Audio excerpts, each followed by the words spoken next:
When we first studied word problems that had more than one unknown, last year in 7th grade, I said, so what should we call this unknown? And someone would say X, and we'd say, how do we express the other in terms of that variable? Someone invariably says Y.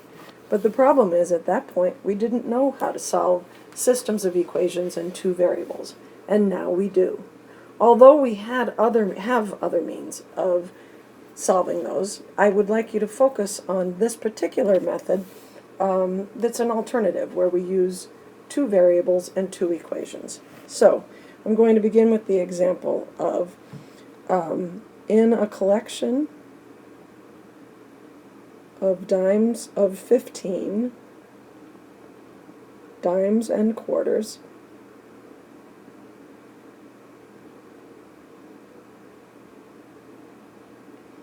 worth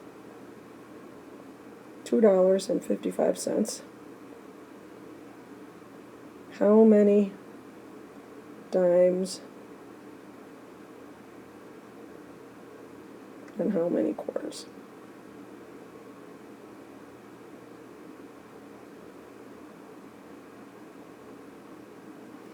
As I showed you in class, we could do this with a chart where we have dimes be x and quarters be the rest, 15 minus x, and then create an equation in one variable based on that. But if you have two variables, you need two equations. And really the trick is just to write the equations.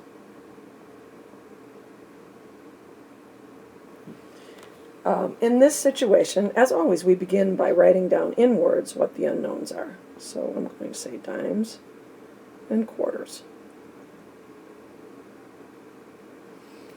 And just because I'm not feeling very creative, I'm going to call dimes x and quarters y. Okay, so here are my two variables, and we need to look at the situations and figure out how to represent the various things. We know we have 15 dimes and quarters. So one of the equations will be x plus y equals 15.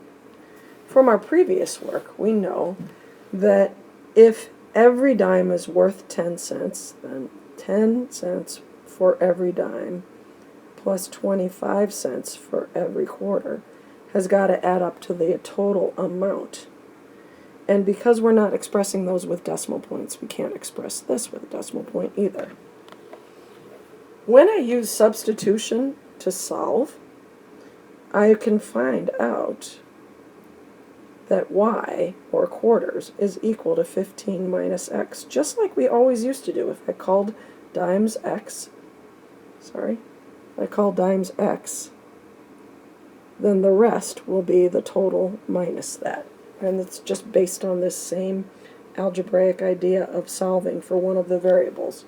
I can now substitute this in for y and solve. And I know you know how to do that, so I'm not going to take the time for that part of it. Now, some of the ones are a little bit more challenging. I haven't used the photo roll since we've changed this. Oh well, I'm not able to use a picture of this problem, so I'll just write it quickly. We've got Anne and Betty have $60 together.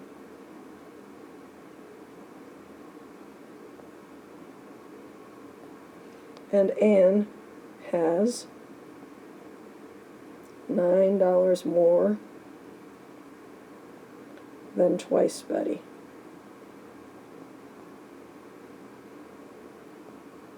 How much does each have? Okay, so obviously we've got Anne, we've got Betty. Anne equals A, Betty equals B. Clearly A plus B equals 60. The only question is, how do we do Anne has 9 more than twice Betty? Well, if we say Anne has is like is, Anne is 9 more than twice Betty. Twice Betty plus 9, or 9 more than twice Betty. Now we know that A is the same as this, and we can substitute it, making a new equation of 2B plus 9 plus B equals 60. From there you can solve for Betty and then plug back in to find Ann. The kinds of problems that kids have more trouble with are the ones where there's an investment. And if there's a total investment, $8,000.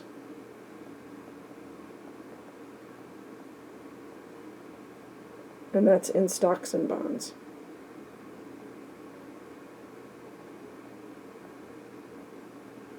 Stocks earn 4%, and bonds earn 7%. So, if the annual income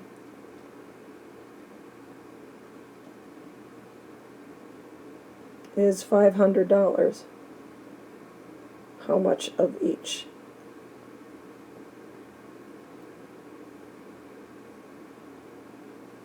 So I'm going to start by writing my unknowns: stocks, bonds. I am definitely not using S and B because S looks like a 5. So X, Y. So I know that I'm investing stocks and bonds, $8,000 of them. I also know that 4% on all the stocks plus 7% on the bonds gives me $500. I suggest you get rid of the decimal points because people are more accurate when they're using whole numbers. So that makes 4x plus 7y equals 500. I'm putting on 2 more zeros. I can solve for either one of these variables. Seems like 4 is a smaller number, so I'm probably going to want to solve for x minus y minus y. So 4 times 8,000 minus y plus 7y equals 50,000. Again, I think you can take it from here. Is it sometimes, if you have a thing that says so-and-so, say Mary, has 5 more dimes than nickels.